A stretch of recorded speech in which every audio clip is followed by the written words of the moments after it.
Je m'interroge ce jour sur la question de l'application de la TVA, taxe sur la valeur ajoutée, aux activités commerciales pratiquées dans les établissements scolaires d'enseignement privé et confessionnels de ce pays.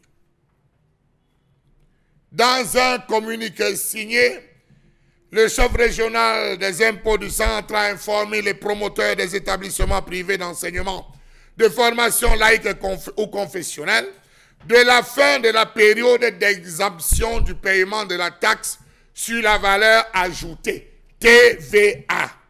Jusqu'ici exempts d'impôts, les établissements d'enseignement privé de formation laïque ou confessionnelle seront désormais taxés dans le cadre de la commercialisation des uniformes scolaires, les manuels scolaires, le transport des élèves et même de l'activité des cantines. C'est vrai que tous les établissements scolaires privés, confessionnels, ont mis en place un gombo qui jusqu'ici se portait bien. La vente des tenues. Les manuels scolaires. L'État donne ces manuels là-bas. Les catholiques, les protestants, les gars du privé ont leur manuel scolaire. Le transport des élèves. Bon, à quoi moi, école publique, 50 000. Gombo, quand tu nous tiens. La cantine. Dans certains établissements, on paye la cantine 150 000 ans. Mais tous les matins, on donne les pains spaghetti, pain, œufs. En calculant même avec l'alvéole, vous vous rendez compte que ça n'atteint pas le quota que vous avez donné. Eh bien, vous allez payer la TVA, taxe sur la valeur ajoutée, qui s'élève à 17%, conformément à la loi des finances en cours, qui n'avait pas été recouverte depuis 9 mois en l'absence d'un texte d'application. Le texte d'application a été mis en place par le ministre des Finances, Louis-Paul Motazé. Vous devez payer depuis janvier 2022, le 1er janvier 2022. La dispense de TVA sur les activités commerciales des établissements scolaires privés prévue à l'article 120 du Code général des impôts est supprimée. Allez savoir pourquoi. L'État a besoin d'argent. Il y a une niche, vous allez payer.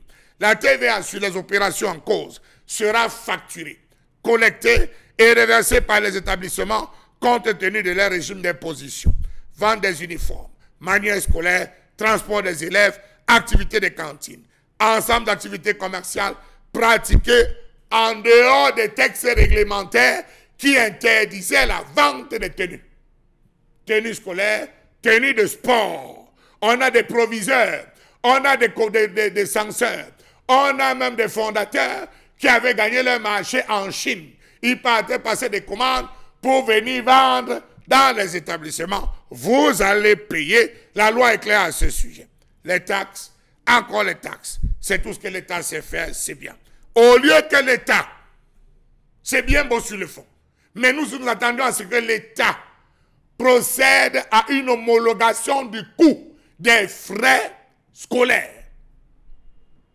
Dans une ville comme Douala, vous avez les mêmes formations, les mêmes cours, les enseignants sortis des mêmes écoles, mais une formation qui coûte 250 000, 300 000 pour le primaire, 450 000 pour le secondaire.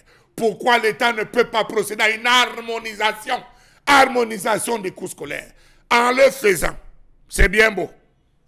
Ces établissements vont asphyxier les parents, prélever ces 17% sur les parents pour payer, c'est incroyable.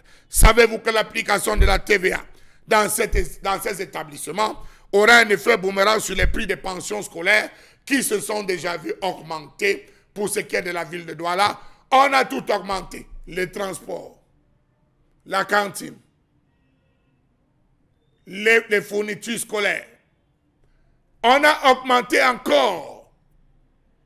Et c'est important de le préciser, véritablement, tout ce qu'il y avait comme inscription, parce qu'il faut payer les 17%. Plusieurs établissements privés ou d'ordre confessionnel ont augmenté les coûts des admissions et des inscriptions, tout cela à cause de cette imposition. On paye déjà la maternelle à 100 000 francs dans les sous-quartiers, à cause de l'État. Est-ce que l'État, donc, qui a décidé d'aller prélever cette taxe se soucier des pauvres parents que nous sommes, que non. Encore une complicité entre l'État et ses responsables d'établissement, tant qu'il n'y aura pas harmonisation du coût de la formation scolaire. On doit savoir que du primaire, les prix ne doivent pas dépasser 50 000. On doit savoir qu'au secondaire, les coûts ne doivent pas dépasser 100 à 150 000. Mais hélas, est-ce que cela arrivera un jour lorsqu'on se rend compte que c'est vous, les mêmes ministres, c'est vous, les inspecteurs, c'est vous, les directeurs généraux, c'est vous, les colonels, les généraux qui vous battez pour avoir les écoles. C'est toujours vous, les barons, qui vous battez à être les premiers à investir dans le secteur de l'éducation, brisant ainsi toutes les règles et laissant les parents aux abois.